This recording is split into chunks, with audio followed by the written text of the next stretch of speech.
So it's been a little while since I recorded anything on this channel, and that is for various reasons. As most of you who've tuned into this channel know, that I went off to Thailand for a bit, and that wasn't everything that I hoped it would be.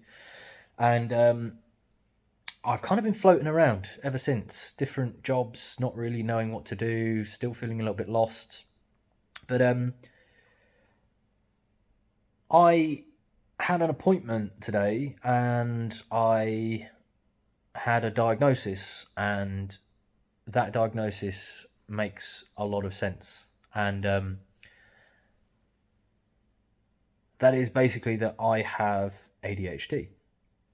And there's some of you who have commented in my videos in the past and have suggested that I might have ADHD. And for those of you that did, turns out you were right. And it's a weird kind of bittersweet thing, because so many things now make sense. So many things that have happened in my life up until this point, so many things that I have struggled with that everyone else seems to maybe not enjoy, but at least be able to get on with. And I've always felt like I was different in some way, and that there was something wrong with me as a person because I wasn't able to just get on with it like everyone else. And yeah, it turns out that there is literally something different with me, and that's the structure of my brain, or the way that my brain produces and uses dopamine, which makes it much harder for me to motivate myself and to get going with boring stuff. And also, on the flip side, allows me to hyper focus on things that I find really interesting and engaging. And the world is starting to make a little bit more sense now. Why certain jobs I've been able to do, why certain careers that I've picked over the years have been really engaging and interesting for the first 3 months, 4 months, and then I've suddenly lost all interest. Or as soon as I've learnt the ropes of something, I no longer want to do that thing. Why my thoughts in my brain are constantly racing, and why I have 500 thoughts all going on in my brain at the same time. Why I have problems sleeping if I don't wind down properly. There are just so many things that are starting to fall into place now. And particularly at this point in my life, the biggest issue that I have faced is my career. And I was looking back to the job that I spent the most amount of time in, which was sales. And in particular, I was a field-based salesperson, so I was out and about in the field, and I was going to visit customers, seeing 3 to 5 customers a day. And when I look back on things, I've always questioned why I was able to hold down that job a lot longer than I've been able to hold down other jobs. For instance, I recently had a job working for a company that does mechanical engineering, without being too specific.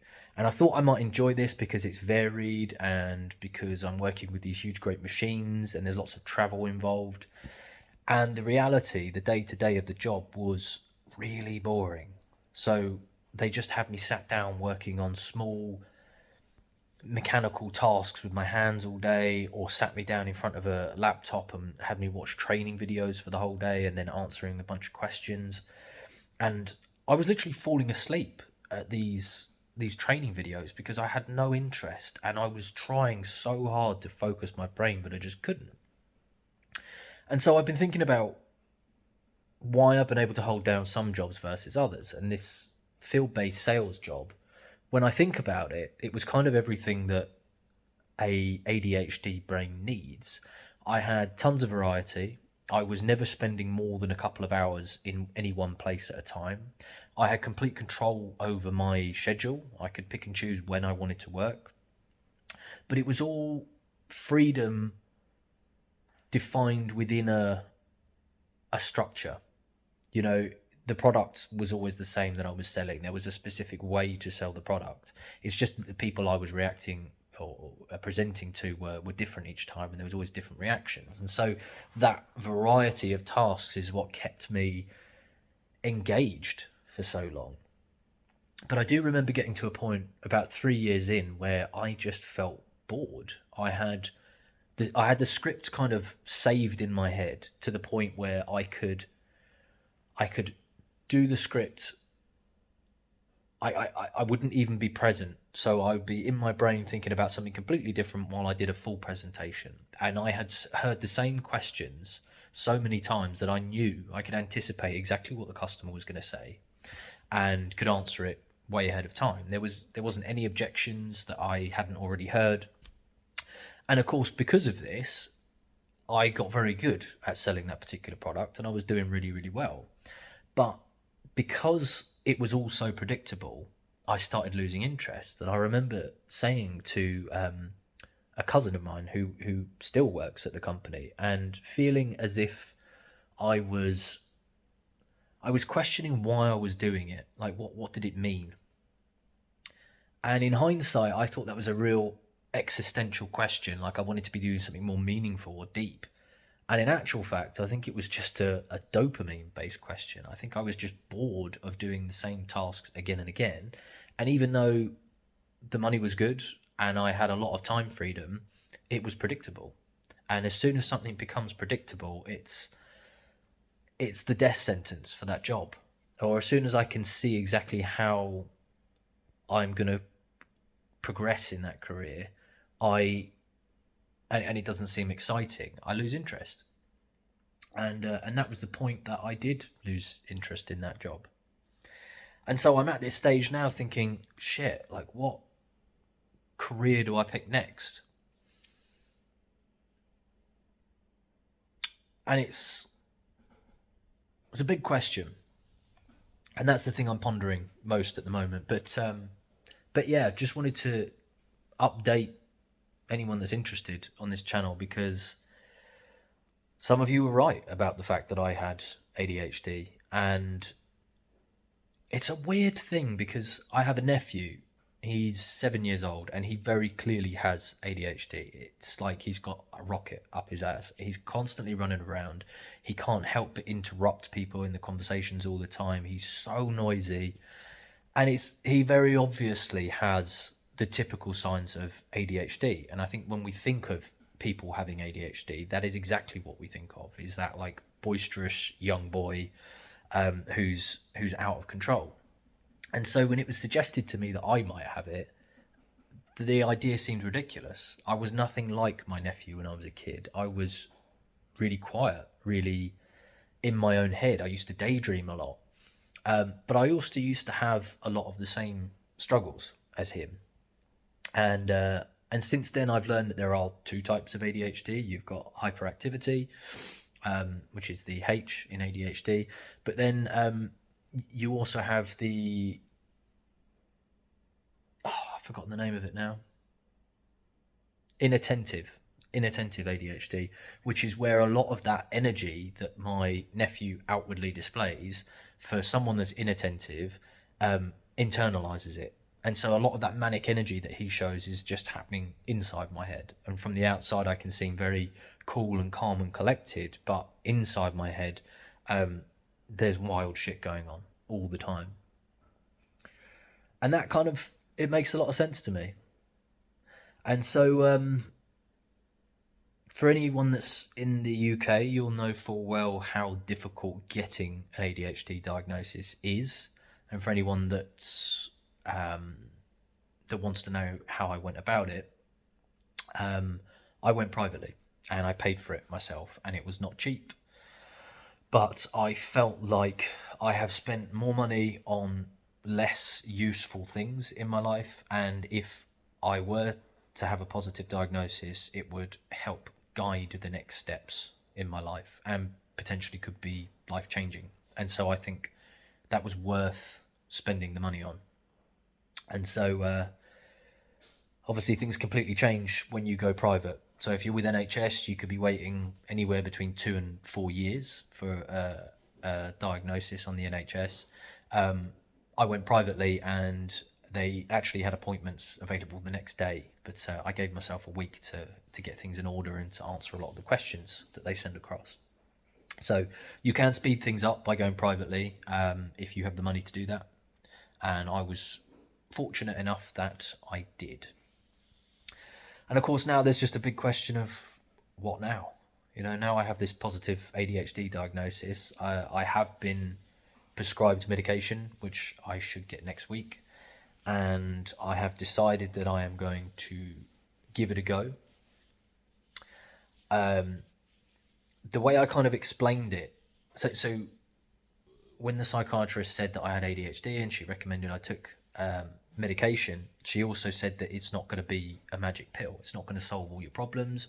If you are feeling like you have a low mood or you have anxiety, then it's not going to magically fix those things, because that low mood and anxiety can come from circumstances that are in your life. And for me at the moment, for instance, I gave my notice in last week at the job, so I am out of work at the moment, and sitting around the house all day is not good for your mental health. So so ADHD medication is not suddenly going to fix the fact that I am out of work and feeling bad or anxious or down about that. But what I said to her is that I feel like it will at least give me the energy and motivation to do the things that I have been avoiding, which is things like job hunting and researching, because those things create a solid foundation on which you can build a life up from. And if you haven't got it's a difficult thing to describe. Like, I know full well what I should be doing. I know I need to be scrolling through the job boards. I know I need to be applying for jobs, working on my CV, all that kind of stuff. But it almost feels like it's physically painful to do it. Like, it hurts me to sit down and scroll through job boards, and it makes me feel like I want to tear my hair out. And I'm hoping that if I get the medication right, that I will be able to sit down and do those tasks, because I feel like most people can. It's not like they enjoy doing it, but they can sit there and do it. And I have always wondered for the longest time why I can't sit down and do these things, and why I always try and find shortcuts and ways around it.